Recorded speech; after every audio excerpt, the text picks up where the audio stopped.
Alright, my name's Andrew. I'm 34. This is actually just to talk a little bit about my diagnosis with inappropriate sinus tachycardia. I guess from what I've seen, my symptoms are a little bit more severe than most, in some instances, maybe not all.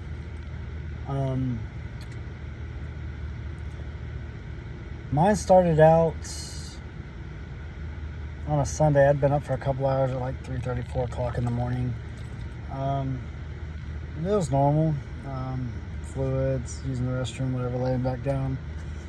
When I laid back down, I would say probably within 30, 40 seconds of it, I closed my eyes trying to doze off. Well, my chest got really tight. My heart rate got really, really fast. I was feeling palpitations in my chest.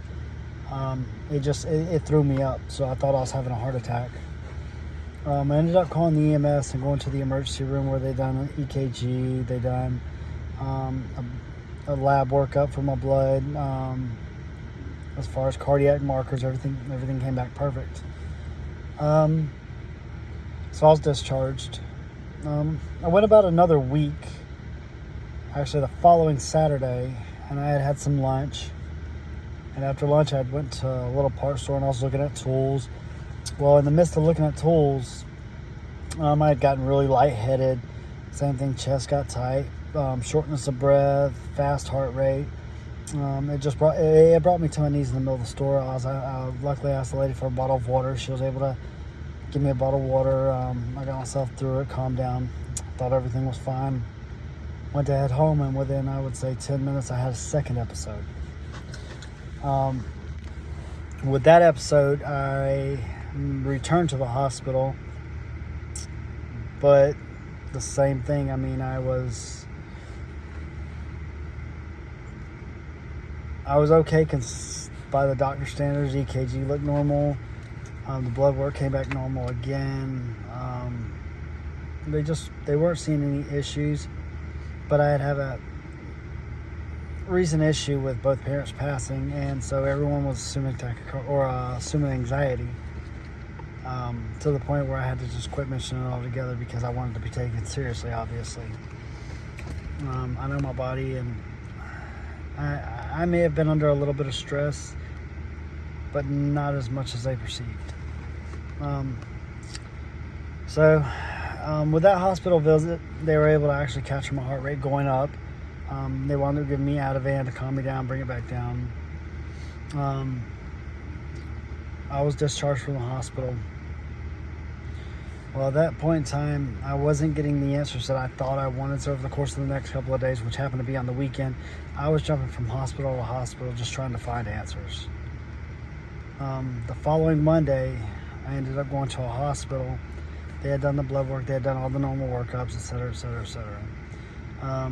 I had a call that I was able to get to a cardiologist that afternoon, so I AMA'd out of the hospital and I went to the cardiologist. I sat down and talked to him. Really amazing doctor, by the way. Here in North Carolina, he works for the Carolina East system. Really amazing guy, Dr. Matthew Levine. Great dude. I had dealt with this for the past couple of weeks, and it had been driving me absolutely crazy. I thought I was just a goner. I was done. And he had mentioned that he had went through the same bout himself after a viral infection, and he was diagnosed with inappropriate sinus tachycardia. I was a little hesitant to believe it, but with him being a doctor, I kind of wanted to take his advice, but we went ahead and started on tests. So he ordered an echocardiogram and a CTA. So the echocardiogram, that just checks the size, structure of your heart, all that good stuff. All of mine looked good. The pulmonary side, going back over to my lungs, it was a little elevated, but I had been smoking 15 to 17 years prior to that, and I'd actually completely quit. But everything looked good. Same thing with the CTA. They went in, they injected me with dye. They looked at my arteries, make sure I had no blockages, et cetera, et cetera. I came back with a calcium score of 0, which is great. They're pretty much 100% certain I had no blockages or any calcium buildup. So that looked fine. my request, he obliged. He gave me a Holter monitor. I wore it for 7 days, and he was able to catch the episodes on this thing in one major episode. But with me, my heart, it's ramping all the way up and coming back down, ramping up, coming down. There's no inconsistencies. There's no atrial tachycardia, anything like that. But he was able to see my heart rate rising and falling, especially at that point in time. I've been on beta blockage for roughly 3 weeks. I'd been on 50 milligram tablets, metoprolol. So after all the testing was done, I came off the metoprolol. I'm not going to say completely off of it, because right now I'm at 25 milligrams. It works a little bit better at 50. I was having issues with shortness of breath, lightheadedness all day long, just those kind of things. But at 25 milligram, I'm doing fairly well. The symptoms, they're still there, but they're not as severe in most cases. Today I had an episode, and I went ahead and took a hydroxyzine, which is an anxiety pill that I had been given before, but I'm still not definite on whether that was able to calm me down, because I was 10-12 minutes within the inappropriate sinus tachycardia attack, or the episode at that point. So I don't know if the medication actually done anything, or if it just faded itself. So I'm gonna, every time I notice these attacks, I'm gonna use that medication and just see what happens.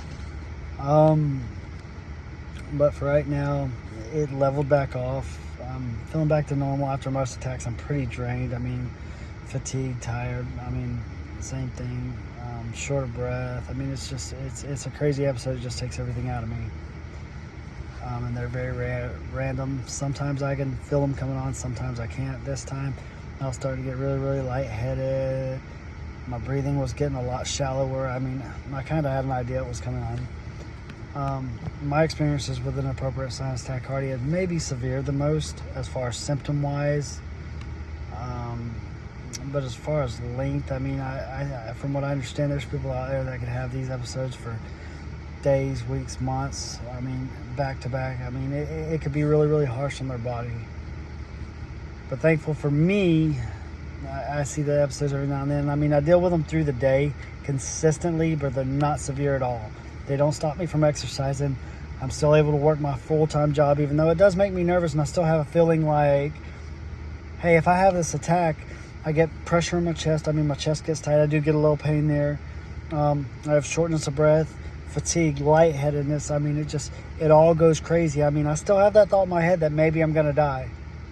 But after calling the EMS so many times out to the house, we were able to have actually a really good conversation in the back of the unit while they were checking me out, and how he's met other people and how he's seen this in cases. And obviously, I don't want to run off the information of an EMS driver, even though, I mean, he cares for people every day. I want to obviously listen to my doctor and what he's got to say. But I took it to heart. And, I mean, maybe it is anxiety. I just lost my stepdad. I just lost my mom. All happened within a month. I mean, it's either right or it's coincidental, right? So, I mean, it's one of the two. Well, for me, the anxiety wasn't there to my knowledge. I mean, it was laying in the back of my brain. I was processing and dealing with things as I should. But my mom had been sick for a while, so I'd been prepared. So I really didn't take it as hard. The initial finding her, I mean, I guess everybody would. But I don't think it was the root or the stemming cause of what I was dealing with.